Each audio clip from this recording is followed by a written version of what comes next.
મહારાષ્ટ્રમાં ભાજપના ભવ્ય વિજયનો જંબુસરમાં જશ્ન. ધારાસભ્ય શ્રી ડી.કે. સ્વામીની ઉપસ્થિતિમાં કાર્યકરોએ વિજયોત્સવ મનાવ્યો.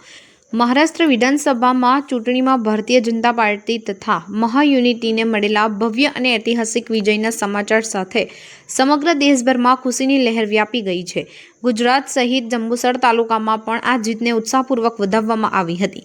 આ પ્રસંગે જંબુસરના લોકપ્રિય ધારાસભ્ય શ્રી ડી.કે. સ્વામીના માર્ગદર્શન અને ઉપસ્થિતિમાં જંબુસર સ્થિત કાર્યાલય ખાતે ભાજપ કાર્યકરો દ્વારા ભવ્ય વિજયોત્સવનું આયોજન કરવામાં આવ્યું હતું. વિજયોત્સવ દરમિયાન ધારાસભ્યશ્રી સહિત ભાજપના આગેવાનો અને કાર્યકરો એકબીજાને મીઠાઈ ખવડાવી જીતની શુભેચ્છા પાઠવી હતી. સમગ્ર કાર્યાલય પરિસર ભારત માતા કી જય, વંદે માતરમ તથા જય શ્રી રામના ગગનભેદી નારાઓથી ગુંજી ઉઠ્યું હતું. કાર્યકરોમાં ભારે ઉત્સાહ અને આનંદનો માહોલ જોવા મળ્યો હતો.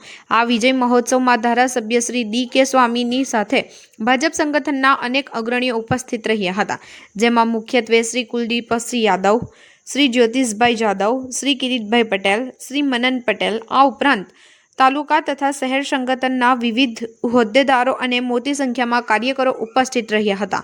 મહારાષ્ટ્રમાં મળેલી આ ઐતિહાસિક જીતને આવનારા સમયમાં સંગઠનને વધુ મજબૂત બનાવનારી ગણાવી કાર્યકરોએ આતશબાજી કરી આનંદ વ્યક્ત કર્યો હતો.